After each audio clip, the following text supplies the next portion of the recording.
Welcome back and thank you very much for joining me on this final video of our little mountain excursion. So today we're making hunter stew. Is it better to do it the regular way or inside of the pumpkin? Well, we all know the answer, but we're going to give it a shot anyway. If you have seen the previous two videos, you know that we built this brilliant fireplace and oven. And you also know that we bought some deer from a local hunter. We still have some deer left and we're going to use it for today's video. There is nothing better than a nice piece of bread that you can soak inside of a stew. So we will start by dissolving the yeast inside of the water. And because we're making Arab bread, we're going to use a mix of regular flour and semola flour. The next step is to combine the water and the flour.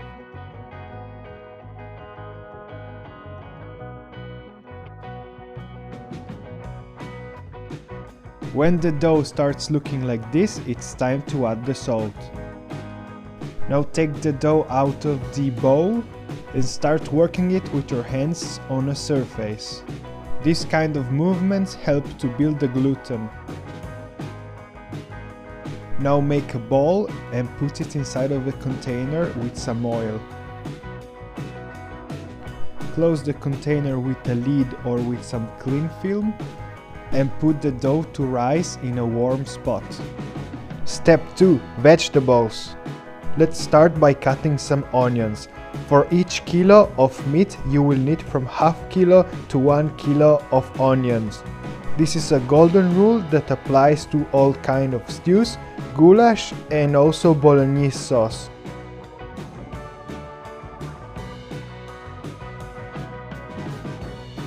Peel 2 carrots and cut them into small cubes.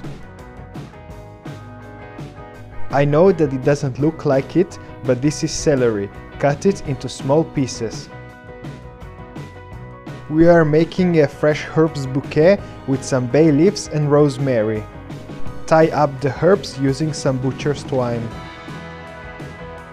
We are also going to be using the exact same ingredients to make a stew inside of this pumpkin. So for that we will cut the pumpkin open and we will take all the seeds out.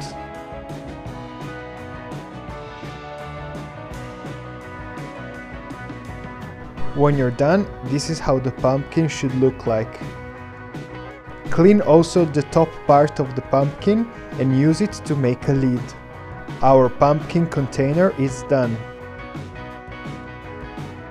This oven is very effective, but it needs a few hours to get to the right temperature. If you would like to see how we build this oven, I will put the link of the video in the description down below. But let's get back to our stew.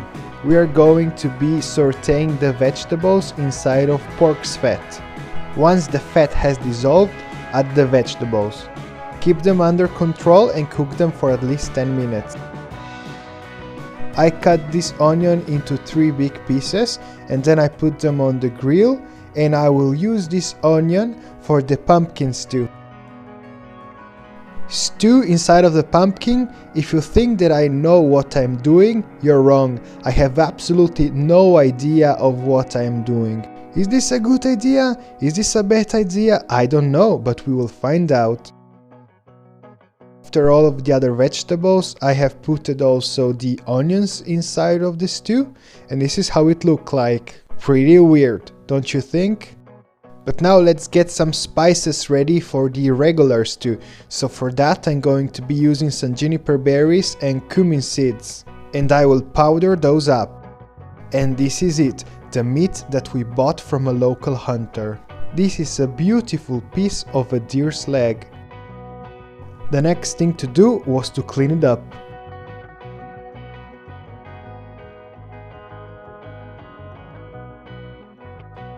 The meat is finally ready and now I can cut it into big cubes.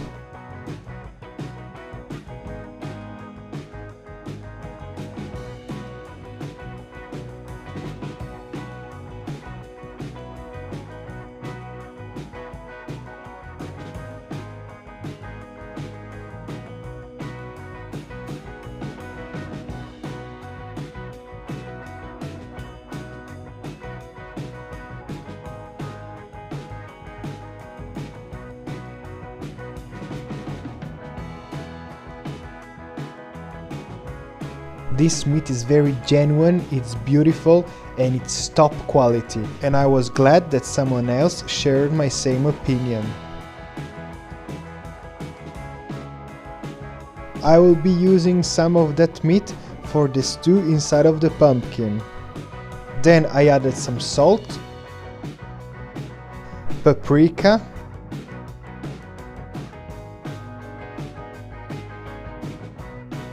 then I added also some red wine, and that was proof that I had no idea of what I was doing. And also some water, because why not? And that white thing is pork's fat. Mixed everything very well. Close the lid. Then I put it on the fire and hoped for the best. At this point the vegetables were cooked, so I added the meat.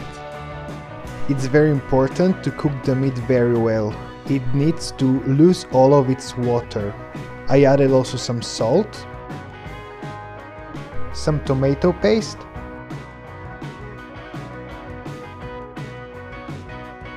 some red wine, tomato sauce, the spices from earlier, and the fresh herbs bouquet. At last I added some water. When you put the wine in, it's important that you make the alcohol completely evaporate before you add other ingredients. Finally, the oven was hot enough, and it was time to make our Arab bread. The dough has risen and it doubled in size. Then we cut it into smaller pieces and gave it a flat bread shape.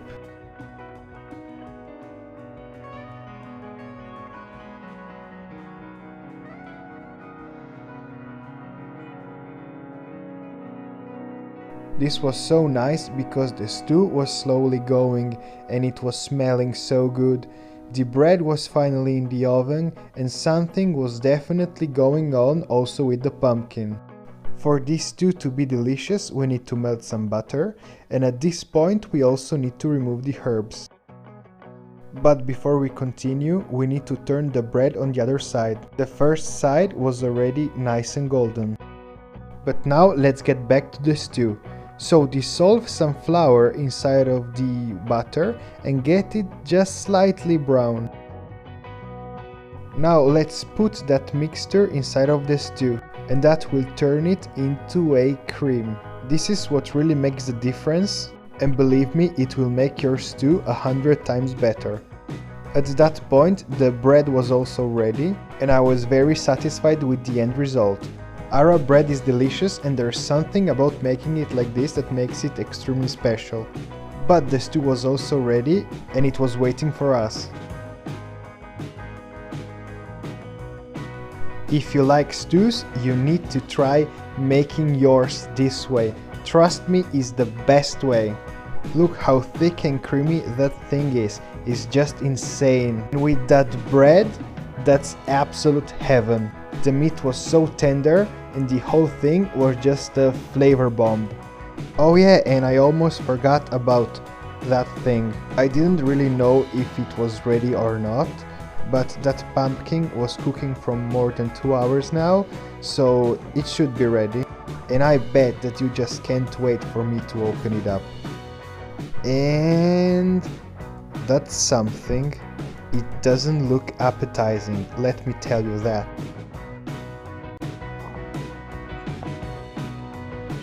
The pumpkin is fully cooked and I can eat it.